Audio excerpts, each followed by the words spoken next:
Okay, we'll call to order the Police and Fire Pension Board meeting for April 20th. Have you noted those attended for the roll call? Sure. Approval of the agenda. I'd like a motion on that. I'll make a motion. Okay, we do have one, just let me lead in.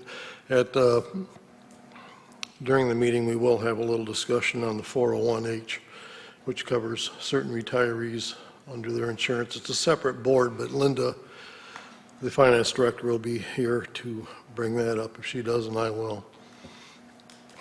So that'll probably come under new business or public comment if she's here. I'll second. So we have a motion to approve the agenda with that addition. Do we have a second?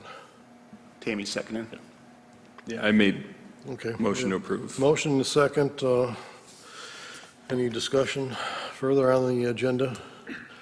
Hearing none, all those in favor? Aye. Aye. Opposed? Okay, we'll move on to the approval of the minutes from the March 21st meeting.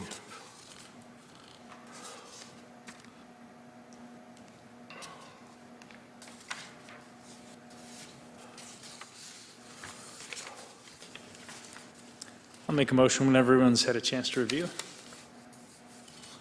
that the notes be approved. I looked at them. I'll second. Okay, we have a motion and a second to approve the minutes. Any discussion? Hearing none, all those in favor? Aye. Aye. Opposed? Move on to the bank summary of assets and expense reports and the quarterly bank statement. Okay, so for close of 3/31, the market value of the portfolio was $177,822,702.83 for a loss of $350,608.94 compared to our February statement. So the activity for the month of March, there was miscellaneous fees of $9.81. And our actuarial service fees for Gabriel Roeder for $2,700, and then that was for our GASB, and then for our annual actuarial service was $39. I do want to point out those are high. There was some confusion at Comerica, and I submitted the invoices, and then they told me I needed 2 signatures, so I had to resubmit, so they paid the invoices twice. So I I just got a refund check back from Gabriel Roeder for their charges, and then the city and Cap Trust are going to apply them to the next quarter. So these are a little high this month, and then next month it's going to be a little bit low.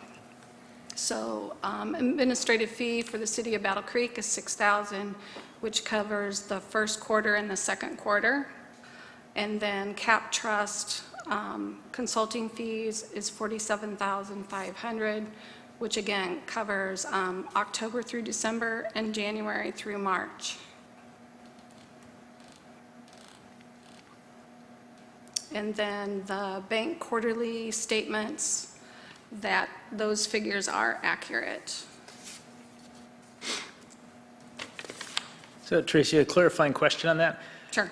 So it says for Cap Trust, that's a quarterly fee? Yes. But then it does say October through March, as you said. Is that like 2 quarterly fees together? Yes. Okay. Yes.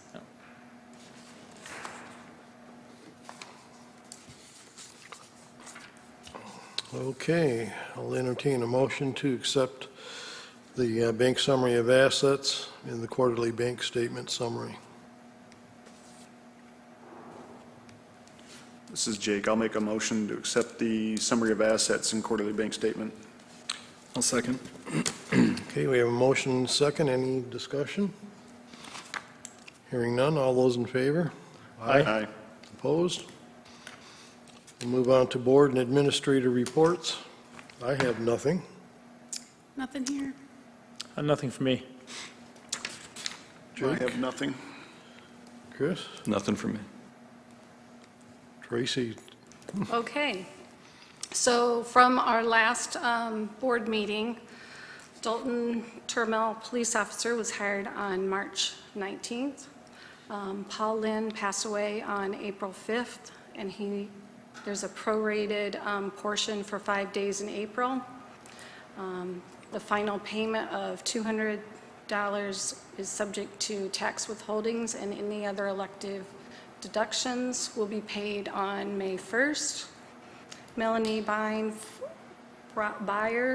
former police officer, terminated on 3/26. A letter regarding her options for withdrawal was emailed on 4/11/22, and she requested to have $17,191.75 rolled over to Vantage Transfer Agents 457. And below, the following resolutions need board approval for Scott Eager and Joseph Welder and Jay Tack. And at this time, I don't think we will take action on the resolution for the Silverman. Edro. The fees have not been paid for, and according to our policy, the fees need to be paid by the parties. Okay. So that will come back to the board once those fees have been paid. I don't have all the fees. The actuarial is being completed right now, and then there's still some attorney fees. Okay. And so these are the individual fees, the individual needs to pay for the actuarial study that we request, right? Correct. Okay. Correct. I And just- then the attorney's review of the DRO. So, Yeah, it looks like they already did that, so they were. yeah, we got the comfortable letter with concerning that. that. Yeah. But, okay, that will come back at hopefully the next meeting. There's just a couple typos in Eager and Wilder's. Yes, and I've corrected those. They are corrected on this Okay. form here. The pronouns. Yep. I don't want to make any assumptions, but, Nope, that's all right. Okay. Ed notified me last night, and I corrected him this Okay. morning. I just wanted to see if you were reading. Just kidding. So there was a test involved. I'll make a motion to approve the resolutions for Eager, Wilder, and Tack. I'll second. Okay, we have a motion and a second to approve those pensions. Any other discussion? Hearing none. All those in favor? Aye. Aye. Aye. Opposed?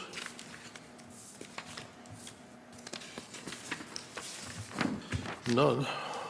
We are approved. Under old business, and I was hoping Linda would be here, is the actuarial experience study. I understand that Linda had gotten a couple of quotes on that, but I have not seen those yet. I'm And I sure haven't she'll seen get them. those out to the board, so I guess we will table that. She had quotes for the experience study and also the normal actuarial review. New business. Jeremy. Good morning, everybody. Morning. Morning. So just to start off with the agenda, it should be page 1 on everybody's iPads, or you can see the screen here. We'll give a very broad update of the economy and capital markets through the end of March, and I'll be able to give you an update through yesterday, as well as a current portfolio update. We did include a rebalancing schedule, as we're going to recommend to raise cash for future benefit payments and fees, really for the remainder of the year of 2022. And then if we have any action items for the May meeting, which we don't have any immediately, except we'll bring out our quarterly report for the investment manager performance. Page 2, or just the next page, Tracy, is what we call the monthly flash report to give more of a capital markets update through the end of March. And again, I'll allude to what returns are looking like through the end of yesterday, year to date. Starting with the left-hand column there, you can see from an equity standpoint, it was substantially positive compared to what we've seen for the first couple months of the year. U.S. large cap stocks represented by the S&P 500 was up fairly substantially, up 3.71%. But you can see year-to-date still negative, meaning even after that 3.71% return, it was a rough January and February. So large cap stocks down 4.6%. You would have your largest equity allocation to large cap, so that's been a relatively positive when we compare to the broad equity markets. Small and international stocks were also up, although not as much. You can see a bit more down year-to-date. And then emerging market stocks down 2.26%. Now, keep in mind, the pension plan does not have a dedicated emerging market manager, as we talked about last month, which is really where you avoided a material allocation to Russia, as well as some of these other emerging market countries. U.S. bonds would continue to be the moral of the story, I'd say, year-to-date, still down 2.78%. Which brought their year-to-date total down 5.93%. Typically, bonds hold up better than stocks in a rocky market, but this has been a very interesting year so far, as the Fed has alluded to more future rate hikes in addition to March. When that occurs, essentially interest rates and yields go up, even beforehand, in order to price that in. When that occurs, bond prices go down. There's also continued to be a material threat for inflation, or in other words, rising prices, which typically will make yields rise, or in other words, bond prices fall as well. I don't expect you to read the commentary on the left, but just to give you a highlight, the 10-year U.S. Treasury yield did rise to 2.34% in March, which is its highest level since 2019. So again, over a 3-year course period, when we see raising rates, we actually look at that as healthy for bond investors over the long term. Bond fund managers don't have to take as much risk in order to achieve yield, but in the short term that can be painful because bond prices fall. Now, year to date, U.S. large cap stocks are down a little, almost 7% now. So there has been a slight pullback again in April. The moral of the story, though, is a lot of the economic data continues to be positive. Strong consumer balance sheets, still continues to be strong consumer spending and earnings reports. But the argument to that is if we see very, very quickly rising rates as well as inflation, could that chip away and cause investor concern? Not just here domestically, but globally, particularly in time that we're still in a time of war as well, and how that could pour into Europe with things like oil prices. I'll pause there and see if there's any questions on the capital market or economic update. So just moving to the next page, you can see your asset allocation detail. Again, starting at the top of total, I'm kind of focusing on the middle column there, and down at the bottom, $177,822,702 at the end of March. Again, that was a gain from an investment aspect, but obviously when we look at the accounting provided by Comerica, that's net of any fees paid and your benefit payments and things to keep in mind. So although the investments had a positive month, when we're looking at a net loss, a lot of times that's also because of the outflows that's going out of the plan. Next page is your current asset allocation. Again, this is as of end of March. No required rebalancing from a stocks and bonds standpoint, but you can see how the cash is becoming quite low. Your target allocation there is 3%. You're low by about 2.5%. We look at that target a little bit differently than stocks and bonds because you need that cash in order to support future benefit payments and fees, which will be part of that rebalancing that we have recommended here coming up. And then the next couple pages, I'll even allude to page 6 of the PDF, gives the overall return. So again, although bonds are actually down 2.5% for the month, and I'm just talking about broadly around the market, the portfolio still is able to have a positive return of 0.06, and the big allocation obviously was to stocks, specifically large cap stocks, was able to allocate a positive return. Next, I'll just skip ahead to page 8. What this shows is as of actually April 18th, the allocation to each individual fund looking over on the left, and then the current allocation to each fund as of April 18th. So again, slight pullback in April at $173,123,434. And then the target to each investment fund, again, I'll focus on the very top line, that cash account's just over $1 million. And being the pension plan pays out just over $1 million in benefit payments, although there is a monthly city contribution, we feel it's an appropriate time to add some cushion and make a trade out of Fidelity 500 Index, which is large cap, which again has been the best performing asset class so far year to date, by selling about $4.5 million, and we propose to simply move that to your cash account. So if you look at the far right-hand column, you can see that proposed sell of $4.5 million, the proposed purchase of $4.5 million, slightly over what it says the target rebalancing amount, and the reason is after that city contribution as well as the benefit payments that'll come out the end of the month, that'll really put the plan right at exactly about the target of what we'd look at, so 3% of the pension plan. So I will turn it over to the board for any questions or an approval of our proposed fund, which, by the way, will be a much shorter process than typically you're used to because it's simply a mutual fund instead of a separate account. So essentially we'll have a trade sheet to send over to, typically it's been Stan and Tammy for signature, and we'd expect that in the next business day. So we're just selling the Fidelity 500 where it says sell and moving into cash. The other accounts listed there, we're not touching. That's exactly right. Okay. Yep. And this is this a 1 year rebalance, typically the 1 year, enough to last us for the next year, right? I would say through the end of the year, Ed. Yep, we typically target about 9 months to have cash on hand for benefit payments, and there's typically also like an insurance premium payment that happens at the end of the year as well, so it'll support that as well as ongoing fees. Okay, thanks. Yep. Yeah, depending on the bills that come in, it's, could come back, but highly unlikely. Yep. Been pretty close on all these transfers to cover those periods that we'll need the funds. I would entertain a motion to approve the proposed sale of Fidelity 500 Index. Yeah, I'll make a motion. Yeah. Second. Okay, we have a motion and second. Any discussion? All those in favor? Aye. Opposed? Okay, make that transfer, sir. All right, fantastic. And if there's no other questions, that really wraps up Cap Trust update.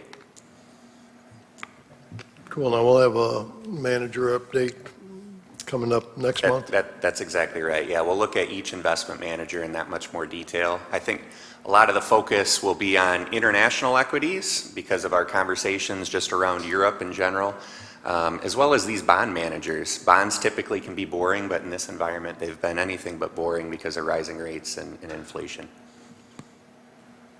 Okay, Great. Thanks, everybody. thank you. Linda hasn't made it here, but the 401H fund, over the past 2 years, well, for a number of years, the pension fund's made a contribution of $500,000 to pay for those insurance premiums for those retirees on the low end of benefits. As it is now, all the existing retirees are receiving assistance. And we've actually had an excess of funds that has flowed back to the pension board, but it's in I believe, a restricted fund balance, for a better definition. It appears this next year, I think we'll still make the $500,000 because we'll have a meeting in June to determine what's going to be needed for the next year, but I think that's going to somewhat dissolve itself because the need for additional funds is dwindling. So that board may end up expiring. But I know that Linda and I had a little conversation on it, and that's basically what's going to happen there. It's kind of invisible to us because they just send an invoice to the board for the money that gets paid, and then there's a separate board that handles that distribution to those retirees. But I wanted to update you on that. So we might be saving some money down the road. I think the excess funds that are in that restricted fund balance are going to probably be enough to handle things for down the road. Enough what? The restricted fund balance, I think this last year, we gave them $500,000, a couple $100,000 was not used. So that comes back to the police and fire pension. It's recorded on the pension books as a restricted fund balance to be used for that if needed. But we really haven't had any people opting in. And then unfortunately, as that group dwindles, the funds won't be needed. So that's that. Other than that, public comment, and public isn't here. Did you have anything else? I do not. You don't, okay. Now moving on to next meeting, May 16th. I'm actually at a conference that week, so. So I won't Is that the I won't be available. Spring Treasurers Conference? Yes. Lucky you, those are fun. I think that's the week Jake is at training too, That's- right? A different training, the next week is the MAPERS conference. Okay, all right.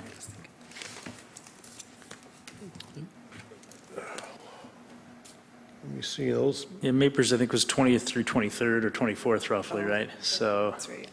we should avoid that.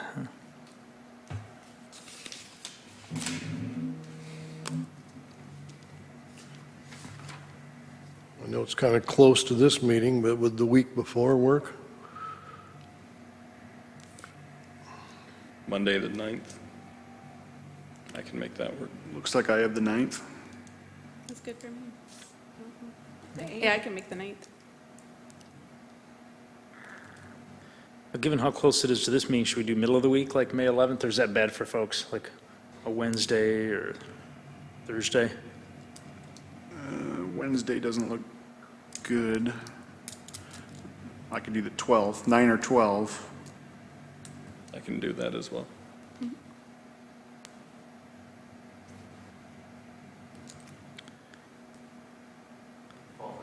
Noon on the 11th, is that doable for folks? I think you said the 12th, right? I think Jake You said said the 11th doesn't work for him, but Yeah. we could do Thursday, the 12th, sounds like. The 12th looks okay. Oh, I thought you said 12 o'clock, sorry.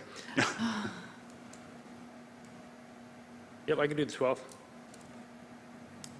Works for you, Jeremy? Okay, May the 12th, Okay, 1:30.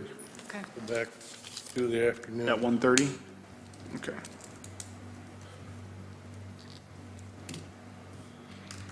Okay. Going through our regular business. I'll entertain a motion to adjourn. I'll make a motion to adjourn. I'll second.